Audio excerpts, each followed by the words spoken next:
ಗುಲಾಬಿ ಗುಲಾಬಿ ಏನ್ ಮಾಡ್ತಾ ಇದ್ಯೆ? ಅಮ್ಮೋರೆ ಕರೆದ್ರಾ? ಹೂ ಕಣೆ, ಏನೇ ಮಾಡ್ತಾ ಇದ್ದೆ? ತಿಂಡಿ ಮಾಡೋಣ ಅಂತನ ತರಕಾರಿ ಹೆಚ್ಕೊಂತಿದ್ದೆ ಅಮ್ಮೋರೆ. ಯಾಕಮ್ಮೋರೆ? ತಿಂಡಿನ ಏನ್ ತಿಂಡಿ ಮಾಡ್ತಾ ಇದ್ಯೆ? ಅದೇ ಅಮ್ಮೋರೆ, ಪಲಾವ್ ಮಾಡೋಣ ಅಂತ ಹೇಳಿ ಎಲ್ಲ ತರಕಾರಿ ಎಲ್ಲ ಹಚ್ಕೊಂತಿದ್ದೆ. ಅಮ್ಮೋರೆ, ನೀವು ಕಾಫಿ ಕುಡ್ದಿಲ್ಲ ಅಲ್ವಾ? ಬೆಳಗ್ಗೆಯಿಂದ ಎಲ್ಗೆ ಹೋಗಿದ್ರಿ ನೀವು? ಕಾಫಿ ಕುಡಿದಲ್ಲೇನೆ? ನನ್ಗೂ ಏನು ಕೆಲಸ ಮಾಡಲ್ವಲ್ಲ, ಕುಕ್ಕೊಂಡು ಮೈಯೆಲ್ಲ ಭಾರದಂಗ ಆಗುತ್ತೆ ಅಂತ ಹೇಳಿ ಒಂದ್ಸಣ ನಂಗೆ ಹೊಲ್ ಕಡಿಕೆ ಅಡ್ಡಾಡ್ಕೊಂಡ್ ಬರೋಣ ಅಂತ ಹೇಳಿ ಹೋಗಿದ್ದೆ. ಅದು ಅಲ್ದೇನೆ ರಾಗಿ ಸಸಿ ಹಾಕ್ತೀನಿ ಅಂತನ ಹೇಳಿದ್ರು ನಮ್ಮ ಯಜಮಾನ್ರು. ಅದಕ್ಕೆ ಹೆಂಗ್ ಹಾಕ್ಯವರೆ ಕೂಲಿಯರು ಅಂತ ಹೇಳಿ ಹಂಗೆ ನೋಡ್ಕೊಂಡು ಬಂದಂಗೂ ಆಗುತ್ತೆ ಅಂತನ ಹೊಲ್ ಕಡಿಕೆ ಹೋಗಿದ್ದೆ. ಹೋಗು ಕಾಫಿ ತಾಂಬರೋಗು, ಕಾಫಿ ಕುಡಿತೀನಿ. ಹೊಲ್ದಕ್ಕೆ ಹೋಗಿ ಬಂದೆ, ಸಾಕದಂಗಾತು. ತರ ಕಾಫಿನ. ಸರಿ ಅಮ್ಮವ್ರೆ, ತತ್ತೀನಿ. ಸಸಿ ಹಾಕರು ಕೂಲೇರು ಅಲ್ಲಲ್ಲೇನೆ ಸರಿಯಾಗಿ ಚುಚ್ಚೆ ಇಲ್ಲ. ಪೈರ ಹಂಗೆ ದೊಡ್ಡದಾಗಿ ದೂರನ ಪೈರು ಉಣ್ಕೊಂಡು ಹೋಗಿದ್ದಾರೆ. ನನ್ನ ಗಂಡನು ಸರಿಯಾಗಿ ನೋಡಲ್ಲ, ಏನೂ ಇಲ್ಲ. ಆ ಕೂಲೇರು ಸುಮ್ಮನೆ ಮನ್ಸಿಗೆ ಬಂದಂಗೆ ಚುಚ್ಕೊಂಡು ಹೋಗ್ಯಾರ ಪೈರ. ಅದು ಹೆಂಗ್ ಹುಟ್ಟುತ್ತೋ ಏನೋ. ಅಮ್ಮೋರೆ ತಾಳ್ರಿ ಕಾಪಿ. ಗುಲಾಬಿ, ನೇತ್ರನು ಜಯಮ್ಮ ಕಾಪಿ ಕುಡಿದ್ರೇನೆ? ಎಲ್ಗೋದ್ರೆ ಕಾಣಿಸ್ತಿಲ್ಲ ಅವರು? ಅಮ್ಮೋರೆ, ನೇತ್ರಮ್ಮರು ಮತ್ತೆ ಜಯಮ್ಮರು ಇನ್ನ ಎದ್ದಿಲ್ಲ ಅಮ್ಮೋರೆ, ಮಲ್ಕೊಂಡಿದ್ದಾರೆ. ಇನ್ನ ಮನಿಕೊಂಡಿದ್ದಾರೆ ಅವರು. ಅಯ್ಯೋ ರಾಮ, 8 ಗಂಟೆ ಆಗ್ತಾ ಬಂತಲ್ಲೇ. ಇಟ ತಿಂತಕ ಬಿತ್ಕೊಂಡವ್ರೆ. ಎಂದು ಇಟ ತಿಂತಕ ಮನಿಕೊಂಡವ್ರೆ ಅಲ್ಲಮ್ಮ. ನಮ್ಮ ನೇತ್ರನು ಮನಿ ಕೆಂಪ್ತಿರ್ಲಿಲ್ಲ, ಜಯಮ್ಮನು ಮನಿ ಕೆಂಪ್ತಿರ್ಲಿಲ್ಲ. ಯಾಕೆ ಇವತ್ತು ಇಟ ತಿಂತಕ ಮನಿಕೊಂಡವ್ರೆ? ಗೊತ್ತಿಲ್ಲ ಅಮ್ಮವ್ರೆ, ನನಗೇನು ಗೊತ್ತು. ನಾನು ಕಾಫಿ ಕೊಡೋಣ ಅಂತ ಹೇಳಿ ನೋಡ್ದೆ, ಆದ್ರೆ ಅವ್ರಿನ್ನ ಮನಿ ಕಂಡಿದ್ರಲ್ಲ, ತಿರ್ಗಿ ಎದ್ದಾಳ್ಸಿರೆ ಬಾಯಿಗೆ ಬಂದಂಗೆ ಬೈತಾರೆ ಅಂತ ಹೇಳಿ ನಾನು ಎದ್ದಾಳ್ಸಕ್ಕೆ ಹೋಗ್ಲಿಲ್ಲ. ಎದ್ಮೇಲೆ ಕಾಫಿ ಕಾಸು ಕೊಟ್ರು ಆತು ಅಂತ ಹೇಳಿ ಸುಮ್ಮನಾದೆ. ಅಲ್ಲ, 6:30 ಎದ್ದಿರೋರಮ್ಮ ಇಬ್ರು. ಇವತ್ತು ಯಾಕೆ ಇಡದಿಂದ ತಕ ಮನಿ ಕಂಡವ್ರೆ? ಅಯ್ಯೋ, ಏನಪ್ಪ ಇದು, ಇಟದಿಂದ ತಕ ಮನಿ ಕಂಡ್ರೆ ಇನ್ನ ನಿದ್ದೆ ಎಳಿತಾ ಐತೆ. ಜಯಮ್ಮ, ಏನೇ ಅಲ್ಲ 8 ಗಂಟೆ ಆತಲ್ಲಿ ಆಲೇನೆ, ಇನ್ನ ಇವಾಗ ಆಕಳಿಸ್ಕೊಂಡು ಬರ್ತಾ ಇದೀಯಾ? ರಾತ್ರಿ ಎಲ್ಲ ಏನ್ ಮಾಡ್ತಿದ್ರೆ ನೀನು ನೇತ್ರನು ಮನಿಕೆ ಮದ್ಬಿಟ್ಟು? ಅಯ್ಯೋ ಅದ್ಗೆ ರಾತ್ರಿ ಎಲ್ಲ ಜಾಗರಣೆ ಮಾಡಿದ್ದೆ ಆತು. ನಿಮ್ಗಂತೂ ಎಷ್ಟು ಶಬ್ದ ಆದ್ರೂ ಏನು ಕೇಳಿಸಿಲ್ಲ ಅನ್ಸುತ್ತೆ, ಅದಕ್ಕೇನೆ ಹಿಂಗ್ ಮಾತಾಡ್ತಾ ಇದ್ದೀರಾ. ರಾತ್ರಿ ನಾನು ನೇತ್ರನು 2 ಗಂಟೆ ಆತು ನಿದ್ದೆ ಮಾಡೋವಷ್ಟೊತ್ತಿಗೆ. ಅದಕ್ಕೆ ಇಷ್ಟೊತ್ತಾದ್ರೂ ಎಚ್ಚರ ಆಗಿಲ್ಲ. ನಾನ ಇವಾಗಿನ ಎದ್ದು ಬಂದೆ. ನೇತ್ರ ಇನ್ನ ಗಟ್ರಿಕೆ ಒಯ್ಕೊಂಡು ಮನಿಕೊಂಡಿದ್ದಾಳೆ ರೂಮ್ನಾಗೆ. ಗುಲಾಬಿ, ತಾಳೆ ಲೋಟ ತಗೊಂಡು ಹೋಗು. ಅದೇನೋ ತರಕಾರಿ ಹೆಚ್ಕೊಂತೀನಿ ಅಂತಿದ್ದಲ್ಲ ತಿಂಡಿ ಮಾಡಕ್ಕೆ, ಹಚ್ಕೊಂಡು ಜಲ್ ಮಾಡೋಗು. ಸರಿ ಅಮ್ಮವ್ರೆ, ಮಾಡ್ತೀನಿ ಹೇಳ್ರಿ. ಒಂದು ಅರ್ಧ ಗಂಟೆ 2 ಗಂಟೆ ತಕನ ಏನೇ ಮಾಡ್ತಿದ್ರಿ? ಬದುಕ ಅಂತದ್ದ ಮನಿಕೆ ಮದ್ ಬಿಟ್ಟು? ಅಯ್ಯೋ ಅದಕ್ಕೆ ಬದುಕು ಇಲ್ಲ ಗಿದ್ಕು ಇಲ್ಲ. ಅಲ್ಲ, ಒಂದೇ ಸಮಕೆನೆ ಬಡ್ಕೊಂಡ್ರೆ ಯಾರಿಗೆ ನಿದ್ದೆ ಬರುತ್ತೆ ಹೇಳು? ರಾತ್ರಿ ಅಲ್ಲನ ಬಡ್ಕೊಂಡ್ರೆ ಯಾರು ಬಡ್ಕೊಂತಿದ್ರೆ ನಿಮಗೆ ನಿದ್ದೆ ಬರ್ದಂಗೆ? ಇನ್ಯಾರು? ನಿನ್ನ ಮೊಮ್ಮಗಳು. ಅಲ್ಲ, ಅವ್ರ ಅಪ್ಪ ಇರ ಮನೆಗೆ ಇದ್ದು ಚಾಪೆ ಮೇಲೆ ಮನಿಕೊಂಡು ರೂಢಿ ಅಲ್ಲ ಪಿಳ್ಳಿಗೆ. ಅದಕ್ಕೆ ಇಲ್ಲಿ ಹಾಸಿಗೆ ಮೇಲೆ ಮನಗ್ಸವನೆ ನಿನ್ನ ಮಗ ಕರ್ಕೊಂಬಂದು ಮಗಳನ್ನ. ಅದಕ್ಕೆ ನಿದ್ದೆ ಬಂದಿಲ್ಲೇನ ಬಡ್ಕೊಂಬದ್ ರಾತ್ರಿ ಅಲ್ಲನ ಅಂತಾನ. ಅದಕ್ಕೆ ನನಗೂ ನೇತ್ರಗೂ ನಿದ್ದೆನೇ ಬರಲಿಲ್ಲ. ಅದು ಅಲ್ಲದೆ ಅವಳು ಕರ್ಕೊಂಡು ಇಲ್ಲಿಗೆ ಬಂದಿದ್ಲು. ನಾವು ಎದ್ದು ಬಂದು ನೋಡ್ತೀವಿ, ಆ ಪಿಳ್ಳಿ ಒಂದೇ ಸಮಕ್ಕೆ ಹೊರಸ್ತೈತಿ. ಹಂಗರ್ಸಿರೆ ಯಾರಿಗೆ ನಿದ್ದೆ ಬರುತ್ತೆ ಹೇಳು? ಹೊಳ್ತಿದ್ಲೇನವಳು? ಯಾಕಂತೆ? ಯಾಕ ಯಾರಿಗ್ ಗೊತ್ತು? ಅಲ್ಲಿ ಗುಡಿಸ್ಲಾಗ ಇದ್ದು ರೂಢಿ ಆಗಿತ್ತಲ್ಲ ಪಿಳ್ಳಿಗೆ ಇಷ್ಟು ದಿನನ. ಇವಾಗ ಒಂದೇ ಸಲನ ಅರಮನೆಗೆ ಬಂದಂಗೆ ಆಗೈತಿ. ಅದಕ್ಕೆ ಬಡ್ಕೊಂತಿತ್ತು ಅನ್ಸುತ್ತೆ. ಅದಳ ಶಬ್ದಕ್ಕೆ ನನಗೂ ನೇತ್ರಗೂ ನಿದ್ದೆನೇ ಬರಲಿಲ್ಲ. ಆಮೇಲೆ 2 ಗಂಟೆ ತಕ ಆದ್ಮೇಲೆ ಅದೇನು ಹೆಂಗ್ ಮನಸಿರೋ ಏನೋ, ಆಮೇಲೆ ಸುಮ್ಮನಾತು. ಹೊತ್ತು ಅದೇ ಮನಿಕೆಂಟು ಅನ್ಸುತ್ತೆ. ಆಮೇಲೆ ನಾವು ಮನಿಕೊಂಡ್ವಿ. ಮತ್ತೆ ನಾಳೆ ಎದ್ದು ಬಂದಿದ್ಯಾ ನನ್ನ ಎದ್ದಾಳಸ್ತಂಗೆ? ನಾನು ಎಷ್ಟು ಅಂತ ಬಡ್ಕಮ್ಮನ, ನೇತ್ರ ಎದ್ದಾಳೆ 8 ಗಂಟೆ ಆಗೈತಿ ಅಂತಾನ ಅರ್ಸ್ಕೊಂಡೆ. ನೀನ್ ಹಂಗೇನೆ ಅಂತಿದ್ದೆ. ಅದಕ್ಕೆ ಇನ್ನೊಂದ್ ಸ್ವಲ್ಪ ಹೊತ್ತು ಮನಿಕೆಂಬ್ಲಿ ಅಂತ ಹೇಳಿ ಅದೇ ಎದ್ದು ಬಂದೆ ನಾನು.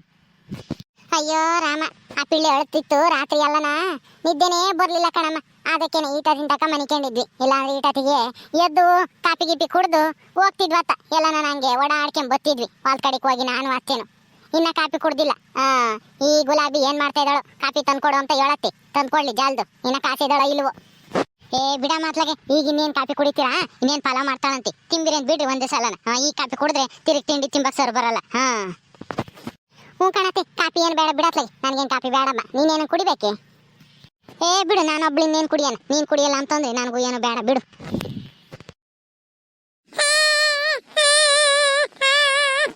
ಅಲ್ಲ, ರಾತ್ರಿನೂ ಸರಿಯಾಗಿ ನಿದ್ದೆ ಮಾಡಿಲ್ಲ, ಈಗಲೂ ನೆಮ್ಮದಿ ಇಲ್ಲ. ಅಲ್ಲಿ ಎದ್ದೇಸ್ಕೆ ಎದ್ದಾಲೇನೆ ಬಡ್ಕೊಂತ ಇದ್ದಾಳಲ್ಲ ಇವಳು ಮಲ್ಲಿ. ಏಯ್ ಹೊಟ್ಟೆ ತುಂಬ ಹಾಲು ಕೊಡು ಕುಡ್ದು ಬಿತ್ಕಾಮ್ಲಿ ಸುಮ್ಮನೆ. ಚಿಕ್ಕಮ್ಮ, ಮಕ್ಕಳು ಅಂದಮೇಲೆ ಅಳ್ತಲೇ ಇರ್ತವೆ ಅವು. ಅದಕ್ಕೆ ಅಂತ ಹೇಳಿ ಸಿಟ್ ಮಾಡ್ಕೊಂಡ್ರೆ ಆಗುತ್ತಾ? ಸುಮ್ಮನೆ ಇರ್ರಿ. ಅದು ಯಾಕೆ ಹಂಗೆ ಆಡ್ತೀರಾ? ರಾತ್ರಿನೂ ಅಷ್ಟೇನೆ ಹೆಂಗ್ ಮಾತಾಡ್ತಾ ಇದ್ರಿ?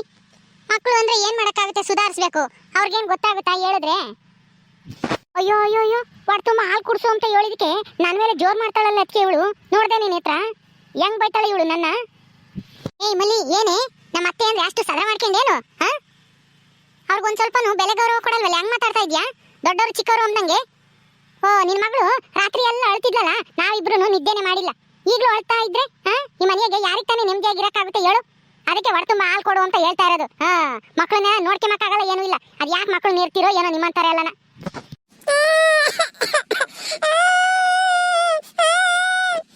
ಕಾವೇರಿ ಪುಟ್ಟಿ, ಸುಮ್ನಿರು, ಅಳಬಾರ್ದು, ಸುಮ್ನಿರು. ಇವಾಗ ಬಿಸಿ ಬಿಸಿ ಹಾಲು ಕಾಯಿಸ್ತಾ ಇದ್ದಾಳೆ ಗುಲಾಬಿ. ಹಾಲು ತಂದು ಕೊಡ್ತೀನಿ ಕುಡಿವೆ ಅಂತ ಅಳಬಾರ್ದು, ಸುಮ್ನಿರಮ್ಮ. ನೇತ್ರ, ನೀನ್ ಬಾಯ್ ಮಾಡಕ್ಕೆ ತಿರ್ಗಾ ಜಾಸ್ತಿ ಜೋರಾಗಿ ಅಳ್ತಾಳೆ ನೋಡು. ಸುಮ್ನೆ ನಿಂತ್ಕೊಳ್ರಿ. ಯಾಕಂಗ್ ಅರಿಸ್ತಾ ಇದೀರಾ? ರಾತ್ರಿನೂ ಅಷ್ಟೇನೆ ಚಿಕ್ಕ ಮಕ್ಕಳು ಅಳ್ತಾರೆ. ಅದು ಅಲ್ದೇನೆ ಹೊಸ ಜಾಗ ಅಲ್ಲ, ಅದಕ್ಕೆ ಅಳ್ತಿದ್ಲು. ನೀವ್ಯಾಕೆ ಅಷ್ಟೊಂದು ಸಿಟ್ ಮಾಡ್ಕೊಂತೀರಾ? ನೀವು ಚಿಕ್ಕ ಹುಡುಗರಿದ್ದಾಗ ಹಿಂಗೆ ಅಳ್ತಾ ಇದ್ರಿ. ಅಯ್ಯೋ ಅಯ್ಯೋ ಅಯ್ಯೋ, ನನಗೆ ಬುದ್ಧಿ ಹೇಳೋ ಮಟ್ಟಕ್ಕೆ ಬಂದೇನೆ ನೀನು. ಮತ್ತೆ ಅಷ್ಟು ನಿನಗೆ ಬುದ್ಧಿ ಇಲ್ವಾ? ಮಕ್ಕಳು ಅಂದಮೇಲೆ ಅಳ್ತಲೇ ಇರ್ತಾರೆ. ನಿನಗೂ ಒಂದ್ ಮಗು ಆಗ್ಲಿ, ಅವಾಗ ಗೊತ್ತಾಗುತ್ತೆ ಅದನ್ನ ಸುಧಾರಿಸೋದು ಎಷ್ಟು ಕಷ್ಟ ಇರುತ್ತೆ ಅಂತಾನ. ಸುಮ್ನೆ ಮಾತಾಡೋದಲ್ಲ ನೇತ್ರ, ಸುಮ್ನೆ ನಿಂತ್ಕ ನೀನು. ನಡಿಯಮ್ಮ ಪುಟ್ಟಿ, ಹೊರ ಕರ್ಕೊಂಡು ಹೋಗ್ತೀನಿ, ಉಚ್ಚೆ ಮಾಡುವಂತೆ. ಬಂದು ಹಾಲು ಕೊಡ್ತೀನಿ ಕುಡಿವಂತೆ. ಅಯ್ಯೋ ಅಯ್ಯೋ ಅಯ್ಯೋ, ಇದೇನೇ ನೇತ್ರ, ನಿನ್ಗೆ ಹಿಂಗ್ ಮಾತಾಡೋಗ್ಬಿಟ್ಲು ಇವಳು ಮಲ್ಲಿ. ಪರವಾಗಿಲ್ಲ, ಹೆರಿಗೆ ಆದ್ಮೇಲೆ ಒಂದಿಷ್ಟು ಚುರುಕಾಗಿರಂಗ ಇದ್ದಾಳೆ. ನೋಡ್ದ, ಇವತ್ತು ನಿನ್ನೆ ಬೈತಾ ಇದ್ದಾಳೆ, ನಾಳೆಕ್ಕೆ ನಿಮ್ಮ ಅಮ್ಮನೂ ಬೈತಾಳೆ. ಇಷ್ಟ ದಿನನ ಅವ್ರ ಅಮ್ಮನ ಮನೆಗೆ ಇದ್ಲಲ್ವೇ, ಅಲ್ಲಿ ತಿಂದು ಕುಕ್ಕಂಡು ತಿಂದು ಆಂಕಾರ ಜಾಸ್ತಿ ಆಗೈತಿ. ಅದಕ್ಕೇನೆ ಹಿಂಗ್ ಮಾತಾಡ್ತಾ ಇದ್ದಾಳೆ ಅವಳು. ಇವಾಗ ಈ ಮನೆಗೆ ಬಂದ್ಲಲ್ಲ, ಎಲ್ಲ ಕೆಲಸನೂ ಅವಳಿಗೆ ಮಾಡಕ್ ಹೇಳಿರೆ ಅವಾಗ ಕೊಬ್ಬು ಕಮ್ಮಿ ಆಗುತ್ತೆ ಅವಳಿಗೆ. ಅಮ್ಮೋರೆ, ತಿಂಡಿ ರೆಡಿ ಆಗೈತೆ, ಇಲ್ಲೇ ತಿಂತೀರಾ? ಈಗಲೇ ಹಾಕೊಂಬಂದು ಕೊಡ್ಲಾ ಅಥವಾ ಇನ್ನೊಂದ್ಸಲ ಅವತ್ತು ಬಿಟ್ಟು ತಿಂತೀರೋ? ಅಲ್ಲೇ ಆಗೈತೇನೆ. ಸರಿ, ಬರ್ತೀವಿ ನಾವು 3 ಜನನೂ. ಏನು ಇಲ್ಲಿಗೇನು ಹಾಕೊಂಬರ್ಬೇಡ, ಅಲ್ಲೇ ಬಂದು ತಿಂತೀವಿ.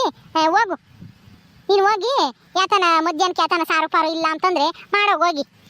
ಸರಿ ಅಮ್ಮವ್ರೆ, ತಿಂಡಿ ಆಗೈತೆ, ಕೆಳಕ್ಕೆ ಇಳಿಸ್ಬಿಟ್ಟು ಮಲ್ಲಿ ಮಗಳು ಕಾವೇರಿಗೆ ಒಂದಿಷ್ಟು ಹಾಲು ಕಾಸು ಕೊಡು ಅಂತ ಮಲ್ಲಿ ಹೇಳಿಳು. ಅದಕ್ಕೆ ಒಂದಿಷ್ಟು ಹಾಲು ಕಾಸು ಕೊಟ್ಟು ಆಮೇಲೆ ಸಾಂಬಾರ್ಗೆಲ್ಲನ ತರಕಾರಿ ಹಚ್ಕೊಂಡು ಸಾರು ಮಾಡ್ತೀನಿ ಹೇಳ್ರಿ. ನೀವು ಜಲ್ದಿ ಬರ್ರಿ, ಬಿಸಿ ಬಿಸಿ ಇದ್ದಂಗೆ ತಿಂದ್ರೆ ಚೆನ್ನಾಗಿರುತ್ತೆ. ಪಲಾವ್, ಮೊಸರು ಬಜ್ಜಿನೂ ಮಾಡಿದ್ದೀನಿ. ಹೌದಾ? ಸರಿ ಬರ್ತೀವಿ, ಹೋಗು. ನೇತ್ರ, ಆ ಮಲ್ಲಿ ಕೊಬ್ಬು ಕರಗಬೇಕು ಅಂತಂದ್ರೆ ನಾನು ತಲೆಗೆ ಇವಾಗ ಒಂದು ಐಡಿಯಾ ಬಂದೈತಿ. ಹಂಗೆ ಮಾಡಿರೆ ಅವಳ ಕೊಬ್ಬು ಕರಗುತ್ತೆ ನೋಡಿ, ಹೇಳ್ತೀನಿ. ಹೌದಾ? ಏನತ್ತೆ ಅದು? ಹೇಳು, ಅದೇನು ಮಾಡಬೇಕು ಅಂತಾನ. ಅದೇನು ಅಂದರೆ, ಮಲ್ಲಿ ಹೆರ್ಗಿಗೆ ಹೋಗಿದ್ಕೆ ತಾನೆ ನಿಮ್ಮ ಅಮ್ಮಗೆ ಏನು ಕೆಲಸ ಮಾಡೋಕ್ಕಾಗಲ್ಲ ಅಂತ ಹೇಳಿ ಈ ಗುಲಾಬಿನ ಕರ್ಕೊಂಬಂದಿದ್ದು ಮನೆ ಕೆಲಸ ಮಾಡೋಕ್ಕೆ. ಇವಾಗ ಆ ಮಲ್ಲಿ ಬಂದೇವಳಲ್ಲ ವಾಪಸ್ಸು, ಅದಕ್ಕೇನೆ ಈ ಗುಲಾಬಿನ ಮನೆ ಬಿಟ್ಟು ಓಡಿಸಿರೆ ಎಲ್ಲ ಕೆಲಸನೂ ಆ ಮಲ್ಲಿಗೆ ಮಾಡಕ್ಕೆ ಹೇಳಿರೆ ಅವಾಗ ತಾನಾಗೇನೆ ತೆಪ್ಪಗಾಗ್ತಾಳೆ ಮಲ್ಲಿ. ತಿನ್ ಕುಕ್ಕೊಂಡು ಕೊಬ್ಬು ಅವಳಿಗೆ. ಹ್ಞೂ ಕಣಮ್ಮ, ಅತ್ತೆ ಹೇಳೋದು ಸರಿಯಾಗಿ ಐತಿ. ಈ ಗುಲಾಬಿನ ಮನೆ ಬಿಟ್ಟು ಕಳಿಸು. ಅವಳಿಗೆ ಸಂಬಳ ಕೊಡ್ಬೇಕಾಗಿದ್ರೆ ಅದನ್ನೆಲ್ಲನ ಬಾಕಿ ಎಲ್ಲನ ಕೊಟ್ಟು ಕಳಿಸ್ಬಿಡು. ಎಲ್ಲ ಕೆಲಸನೂ ಆ ಮಲ್ಲಿನೇ ಮಾಡ್ತಾಳೆ. ಅವಳಿರೋದು ಏನಕ್ಕೆ? ತಿಂದು ಕುಕ್ಕಮ್ಮಕ್ಕ ಮಾಡ್ಲಿ ಮನೆ ಕೆಲಸನ. ಗುಲಾಬಿ ಇಷ್ಟು ದಿನ ಮಾಡ್ಕೊಂಡು ಹೋಗ್ತಾ ಇದ್ದಾಳಮ್ಮ ಸ್ಯಾನಕ್ಕೆ. ಈಗ ಇದ್ಕಿದ್ದಂಗೆನೆ ಕೆಲಸ ಇಲ್ಲ ನೀನು ಹೋಗು ಅಂತ ಹೇಳಿ ವಾಪಸ್ ಕಳ್ಸಿರಿ. ಅವಳು ಬೇಜಾರು ಮಾಡ್ಕೊಂತಾಳೋ ಏನೋ. ಅವಳು ಬೇಜಾರು ಮಾಡ್ಕೊಂಡ್ರೆ ನಿಮ್ಗೇನು ಕಷ್ಟ? ಅವಳಿಗೂ ನಿಮ್ಗೂ ಏನು ಸಂಬಂಧನ? ಏನೂ ಇಲ್ಲ ತಾನೆ. ಮಲ್ಲಿ ಇರ್ಲಿಲ್ಲ ಇಷ್ಟು ದಿನ ಅಂತ ಹೇಳಿನಿ ಮತ್ತೀಗ ಕರ್ಕೊಂಬಂದಿದ್ದು ಅವಳ ಮನೆ ಕೆಲಸ ಮಾಡಕ್ಕೆ ಅಂತಾನ. ಇನ್ನು ಇವಳು ಬಂದಲ್ಲ ಮಲ್ಲಿ, ಇನ್ನು ಮನೆ ಕೆಲಸದೊಳಗೆ ಇನ್ನೇನು ಕೆಲಸ ಇಲ್ಲಿ? ಮನೆ ಬಿಟ್ಟು ಕಳಿಸ್ರಿ ಸುಮ್ಮನೆ. ಯಮ್ಮ, ಇನ್ನು ಏನು ಯೋಚನೆ ಮಾಡ್ತಾ ಇದೀಯಾ? ಆ ಗುಲಾಬಿನ ಕರೆದು ಹೇಳು ಈಗಲೇನೆ. ಸಾಕಮ್ಮ, ಇನ್ಮೇಲೆ ನನ್ನ ಸೊಸೆ ಬಂದಿದ್ದಾಳೆ, ಎಲ್ಲ ಕೆಲಸನ ಅವಳೇ ಮಾಡ್ತಾಳೆ, ನೀನು ಹೋಗು ಅಂತಾನ ಹೇಳು. ಬಾಕಿ ಏನಾನ ಸಂಬಳ ಕೊಡ್ಬೇಕಾಗಿರೋದಿದ್ರೆ ಅದನ್ನ ಕೊಟ್ಟು ಕಳಿಸು. ಅದಕ್ಕೆ ಸುಮ್ಮನೆ ಆ ಗುಲಾಬಿನ ಕಳಿಸು. ಸಂಬಳ ಕೊಡೋದು ತಪ್ಪುತ್ತೆ, 3 ಹೊತ್ತು ಊಟನೂ ಉಳಿಯುತ್ತೆ ಅವಳದು. ಇನ್ಯಾಕೆ ಸೊಸೆ ಬಂದ ಮೇಲೆ ಮನೆ ಕೆಲಸಗಳು ಯಾಕೆ ಬೇಕು ಹೇಳು? ಸೊಸೆನೇ ಮಾಡ್ತಾಳೆ ಎಲ್ಲನ. ಓಹೋ, ಇಲ್ಲಿ ಬಂದು ಮಹಾರಾಣಿ ತರ ಮೆರಿಬೋದು ಅಂದ್ಕೊಂಡವಳು ಅವಳು. ನೀವು ಅವಳಿಗೆ ಸರಿಯಾಗಿ ಮನೆ ಕೆಲಸಗಳನ್ನ ಇಲ್ಲೇ ಇಕ್ಕಂಡ್ರೆ ಅಷ್ಟೇನೆ ನಿಮ್ಮನ್ನೇನೆ ಮನೆ ಬಿಟ್ಟು ಓಡಿಸ್ಬಿಡ್ತಾಳವಲ್ಲ ಒಂದಲ್ಲ ಒಂದ್ ದಿವಸ. ಅದಕ್ಕೇನೆ ಈಗಲೇನೆ ಬೊಗ್ಗಿಸ್ಬೇಕು ಅವಳನ್ನ. ಅದಕ್ಕೆ ಈ ಮನೆ ಕೆಲಸಗಳನ್ನ ಮೊದಲು ಮನೆ ಕೆಲಸದಿಂದ ತೆಗೆದಾಕ್ರಿ. ಹೌದಲ್ವೇ? ಸಂಬಳನೂ ಉಳಿಯುತ್ತೆ, 3 ಹೊತ್ತು ಊಟನೂ ಉಳಿಯುತ್ತೆ. ಹೆಂಗೂ ನೀ ಮಲ್ಲಿ ಬಂದೇವಳಲ್ಲ, ಅವಳೆ ಮನೆ ಕೆಲಸ ಎಲ್ಲ ಮಾಡ್ತಾಳೆ. ಅವಳಿಲ್ಲ ಅಂತಾನೆ ಮತ್ತೀಗ ಈ ಗುಲಾಬಿನ ಕರ್ಕೊಂಬಂದಿದ್ದು ನಿಮ್ಮ ಅಣ್ಣಯ್ಯ ಮನೆ ಕೆಲಸ ಮಾಡಕ್ಕೆ. ನನಗೆ ಬೇರೆ ಸೊಂಟ ಬೇರೆ ಆಗಲ್ವಲ್ಲ, ಅದಕ್ಕೆ ನಾನೇ ಹೇಳಿದ್ದೆ ಯಾರನ್ನ ಒಬ್ರು ಮನೆ ಕೆಲಸನ ಕರ್ಕೊಂಬ ಅಂತಾನ. ಇನ್ನು ಇವಳು ಬಂದೇವಳಲ್ಲ, ಇವಳೇ ಮಾಡ್ತಾಳಲ್ವೇ? ಹೇಳ್ತೀನಿ ಸುಮ್ಮನಿರು. ತಿಂಡಿ ಪಂಡಿ ತಿಂದು ಆಮೇಲೆ ಒಂದೇ ಸಲನ ಆಮೇಲೆ ಹೇಳೋಣ. ಹೋಗ್ರಿ ನೀವಿಬ್ರು ಹೋಗಿ ಮಕ ತೊಳ್ಕೊಂಬರೋಗ್ರಿ. ತಿಂಡಿ ತಿಂಬನ. ತಿಂಡಿ ತಿಂದ್ಮೇಲೆ ಹೇಳ್ತೀನಿ ಅವಳಿಗೆ ಗುಲಾಬಿಗೆ. ಓಕೆ ಸ್ನೇಹಿತರೆ, ಈ ವಿಡಿಯೋನ ಇಲ್ಲಿ ಮುಗಿಸ್ತಾ ಇದೀವಿ. ಈ ಕತೆ ಇನ್ನು ಮುಂದುವರಿಯುತ್ತೆ. ನಿಮ್ಮೆಲ್ರಿಗೂ ಈ ವಿಡಿಯೋ ಇಷ್ಟ ಆದರೆ ತಪ್ಪದೆ ಲೈಕ್ ಮಾಡಿರಿ, ಶೇರ್ ಮಾಡಿರಿ. ಇನ್ನೂ ಯಾರ್ಯಾರು ನಮ್ಮ ಚಾನಲ್ ಸಬ್ಸ್ಕ್ರೈಬ್ ಮಾಡ್ಕೊಂಡಿಲ್ವೋ ದಯವಿಟ್ಟು ಸಬ್ಸ್ಕ್ರೈಬ್ ಮಾಡ್ಕೊಳ್ರಿ. ಮುಂದಿನ ವಿಡಿಯೋದಲ್ಲಿ ಸಿಗ್ತೀವಿ. ನಮಸ್ಕಾರ.